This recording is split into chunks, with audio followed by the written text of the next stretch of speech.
جس طرح ڈھال آپ کر دیتے ہیں جنگ میں برستے ہوئے تیروں کے سامنے، تو وہ تیر ڈھال سے ٹکرا کے گر جاتے ہیں اور آپ کو نقصان نہیں پہنچتا، تو روزہ بھی آتش دوزخ سے ڈھال ہے، جہنم کی آگ سے بچانے والا ہے۔ روزے دار کو اللہ کی خاص رحمت نصیب ہوتی ہیں۔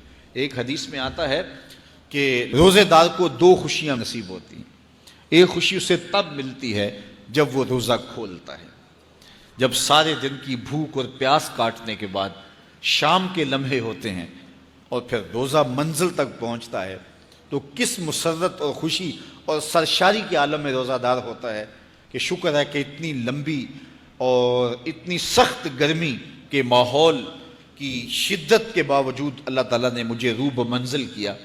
تو اس وقت ایک احساس اس کے ساتھ جڑا ہوتا ہے، اور پھر جب وہ ٹھنڈا اور میٹھا مشروب اپنے کام و دہن میں ٹپکاتا ہے اور وہ ٹھنڈا میٹھا مشروب اس کی رگوں کو تر کرتے ہوئے معدے کی طرف بڑھ رہا ہوتا ہے، اس کی زبان بولے نہ بولے دل اللہ کا شکر ادا کر رہا ہوتا ہے، اس کا ایک ایک عضو بدن رب کا شکرانہ ادا کر رہا ہوتا ہے۔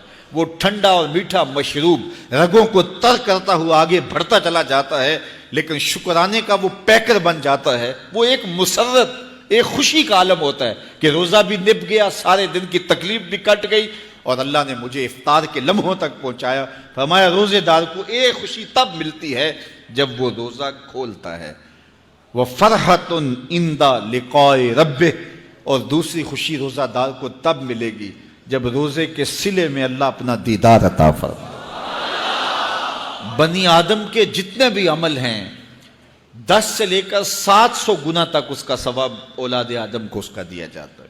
جتنا گڑ ڈالو اتنا ہی میٹھا، تو بعض کو 10 گنا، بعض کو 70 گنا، بعض کو 100 گنا، بعض کو 700 گنا، تو 10 سے لے کر 700 گنا تک بندے کے اعمال کا صلہ دیا جاتا ہے۔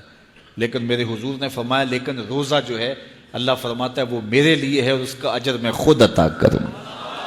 جب وہ خود عطا کرے گا تو کتنا عطا کرے گا؟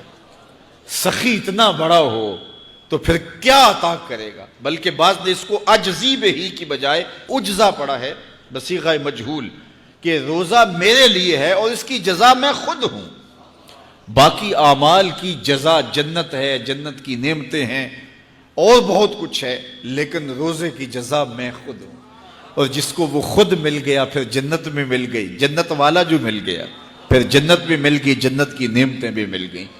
تو روزہ اللہ کی خوشنودی کا ذریعہ ہے، اس کی رضا کا ذریعہ ہے۔ تو خوش نصیب لوگ روزے کی برکتیں حاصل کرتے ہیں۔ اور ایک روایت میں آتا ہے جب رمضان المبارک کا آغاز ہوتا ہے اللہ اہل ایمان کو، اپنے بندوں کو محبت کی نظر سے دیکھتا ہے، اور اللہ جس کو محبت کی نظر سے دیکھ لے پھر اسے کبھی عذاب نہیں دے گا۔ اللہ اکبر۔ تو یہ روزہ دار کے لیے اللہ کی کرم نوازیاں ہیں، اللہ کی رحمتوں کے اجالے ہیں جو اس کے اوپر برستے ہیں۔ تو میں اور آپ اس ماہ انور کو، اس ماہ نور کو اس طرح سے گزاریں کہ ہمارے اندر کے پاپ دھل جائیں، ہماری غلاظتیں گناہوں کی مٹ جائیں، ہمارا سینہ صاف ہو جائے، ہم اہل ایمان کے لیے کشادہ دل ہو جائیں، ہمیں جو ہے وہ جھوٹ سے، تکبر سے، بخل سے، ریا سے اور دیگر امور بد سے اجتناب کرنے کی عادت پڑ جائے۔